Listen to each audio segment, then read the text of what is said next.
Bismillahirrahmanirrahim. In this video, I will solve a randomized complete block design problem from Design and Analysis of Experiments by Montgomery book.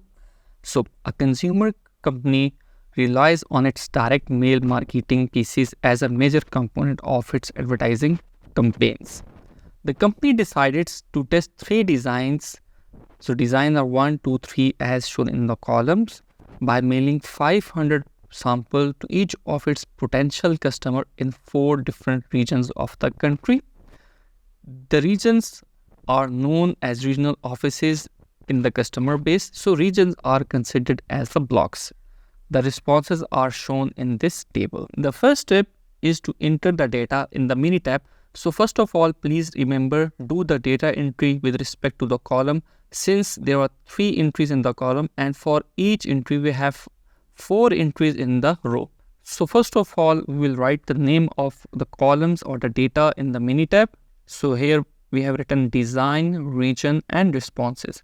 So first of all, you can see that for each of the design we have 4 different regions. So write each and every design for the 4 times. Then after that, write the region. So write the regions, their names, and then copy and then paste, again copy and paste, and then write the responses. So you will have to write the responses row wise, like 250, 350, 219. So I have entered the data in the Minitab. Then we'll do the analysis. Go to stat, ANOVA, general linear model, fit general linear model. Here select the response variable. We have responses. Then in factor we have to select the design and the region. Go to the graph. In the graph, select 4-in-1, click OK, then go to result. Here select expanded tables, click OK, and then click OK. Wait for the results. So we have 2 factors, design and region. Both of them are fixed.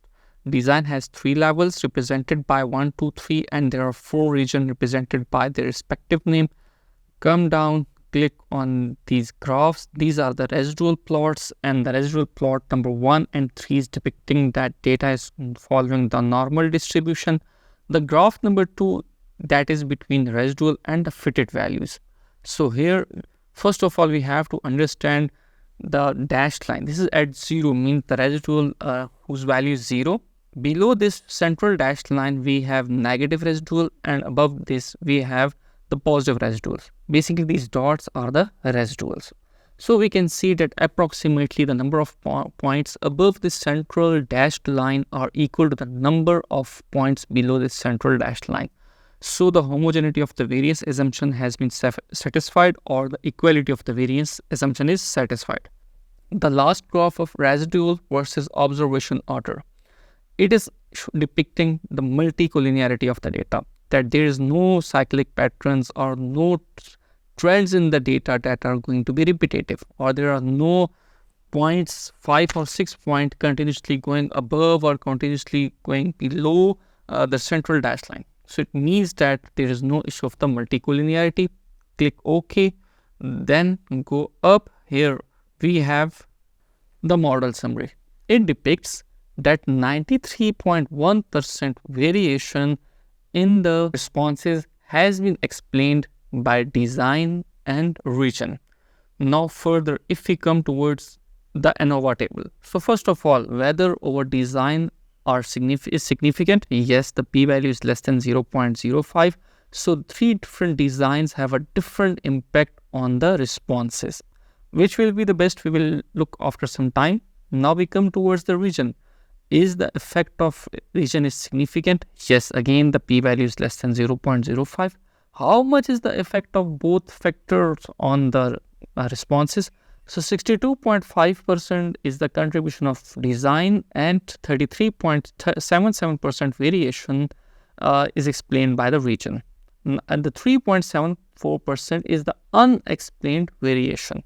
Maybe some other factor will explain it. Come down slightly and we will get the regression equation. The regression equation will depict us that responses is over dependent variable and the design 1 is decreasing the responses, design 2 is increasing the response. So it means that design 2 is good than design 1. Similarly, design 3 is also decreasing the responses. If we come towards the regions, so we can see that the NE region and SE region, these two are not good. However, the best region is SW because it is increasing the responses higher than as compared to the NW, because we take this decision based on these coefficients. Now, after going through all these things, now we have to go towards the graph. So if draw the graph, click on Stat, ANOVA, again GLM, and here click on factorial plots. In the factorial plot, the response is already selected, and then you will have to both of the factors are already selected. Just click OK. Nothing else you will have to do. You got the graph, so you can see it here, the design. So design number 2 is the best one. Here on the x-axis we got the number of the design. So design 2 is the best one. However, if we talk about the region, so region SW is the best one, followed by NW. We do not prefer to make our region of stores or regional offices at N or especially at SE. Now, in order to perform the optimization, click again on the Stat, then go to ANOVA. In the ANOVA GLM, then response optimizer. In the response optimizer, we want to maximize our response. So you will have to select the maximize. After selecting the maximize, then click on setup. Here you have seen that this the maximum has been selected. Then go to option. So you will have to select here constraint to the region, means constraint to the options that we have selected. Click OK, then go to graphs. Optimization plot has been already selected. Go to the results. Each and everything is okay. And then view model, because we haven't dropped anything from our model and we have taken 2 factors here, and the response is basically responses. Close and then click OK. We got our results for the prediction. So here you can see that the multi-response prediction. So design number 2 and the region SW is found to be the best one. Here the fitted value is fitted value means the value we got from the regression equation is 544.25. These are the number of responses with a composite desirability of 0.905. That is too much impressive. So we will select these 2 settings in order to maximize our response variable.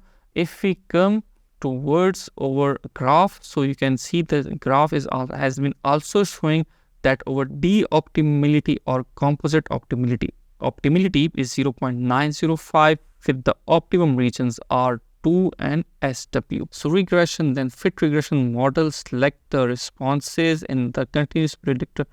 If you select here the categorical predictor, you can again get the similar result. However, do not input them in the continuous predictors.